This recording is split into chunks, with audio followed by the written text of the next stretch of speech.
Did you ever wake up one morning and realize the woman next to you had stopped loving you? Did she stop looking at you the way she used to?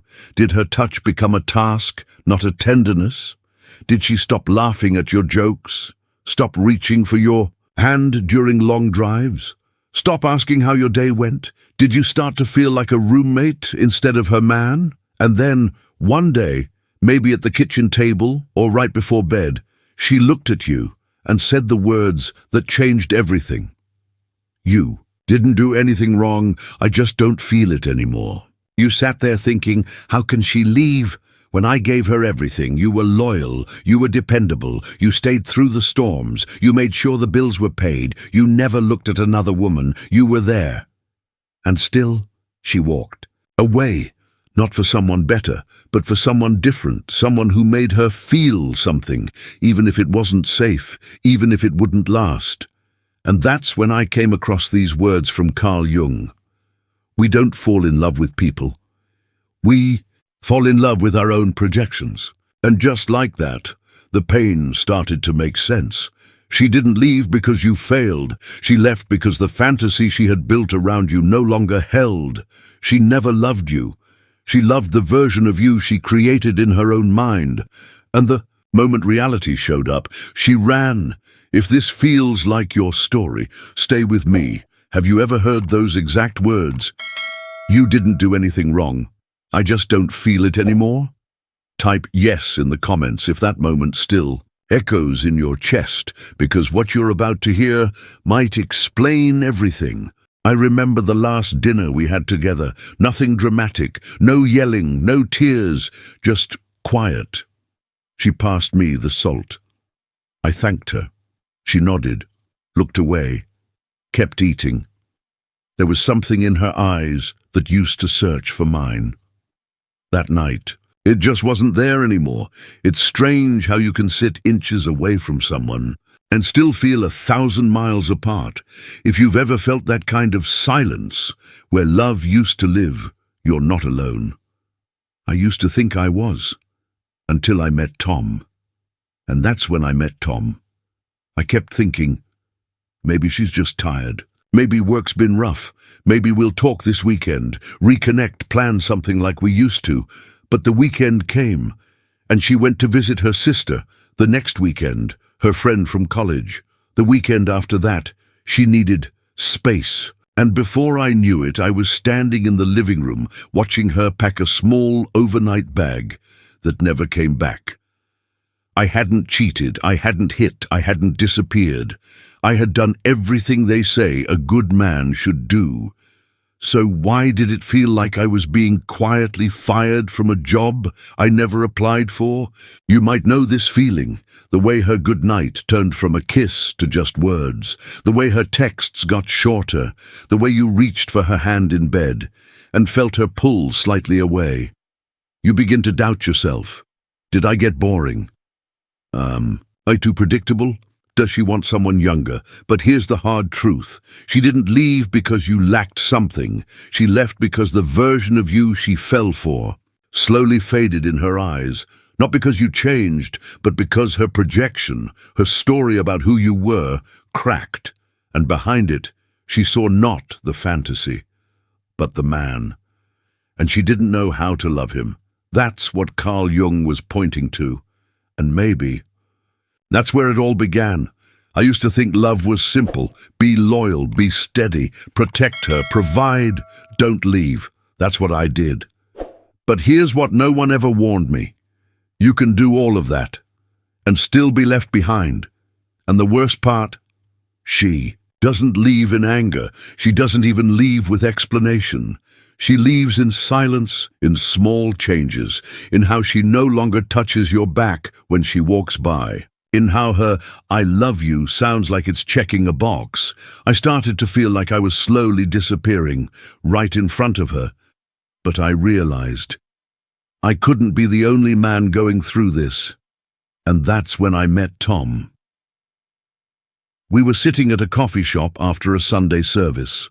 Two men, both in their 60s, both freshly divorced, trying to figure out what the hell just happened. Tom told me about Denise. He met her after his marriage ended. 22 years with his ex, and suddenly he was single, waking up to a quiet house.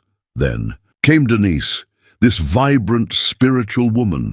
She loved candles and jazz and told him he had gentle eyes. Tom smiled when he talked about her, said she made him feel young again. He did everything right, cooked for her, texted good morning, called just to check in.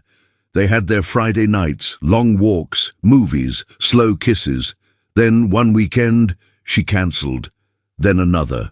2 weeks later, she told him she was reconnecting with herself. A month after that, she was with a guy named Colin, an artist with a guitar, no job, and a soul she couldn't ignore. Tom looked down at his coffee and said the words, "I'll never forget. I was real with her. I didn't fake anything, and I thought that was enough. I didn't say anything. Because I knew that look in his eyes. I had seen it in my own mirror, that quiet kind of heartbreak, the kind you can't even explain to your friends, because technically she didn't do anything wrong. But inside, something breaks. And I remember sitting there thinking maybe we were never actually loved. Maybe we were just cast in a role that stopped fitting. And that's when I remembered something Carl Jung once wrote. We don't fall in love with people. We fall in love with our own projections. It finally made sense. Denise didn't leave Tom because he failed. She left because the fantasy she had projected onto him faded. She didn't fall for Tom. She fell for what Tom represented at the time. A father figure, a safe place, a new chapter. And when Colin showed up, wild, free, undefined, he sparked a different fantasy, a new projection. And Tom, he became invisible. Not because he changed, but because he stopped being her mirror. Jung called this projection when we unconsciously attach our inner hopes, wounds, desires onto another person.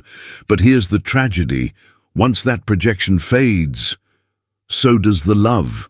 Not because you're unworthy, but because she was never truly loving you in the first place. She was loving the version of you that lived in her mind. That's the wound I think so many of us carry. Not just heartbreak, but the quiet realization that I was never really seen. I was never really chosen. I was just what she needed at the time. And when she no longer needed that version of you, she walked away. And you're left, like Tom, like me, still standing there, wondering, who was I to her, really?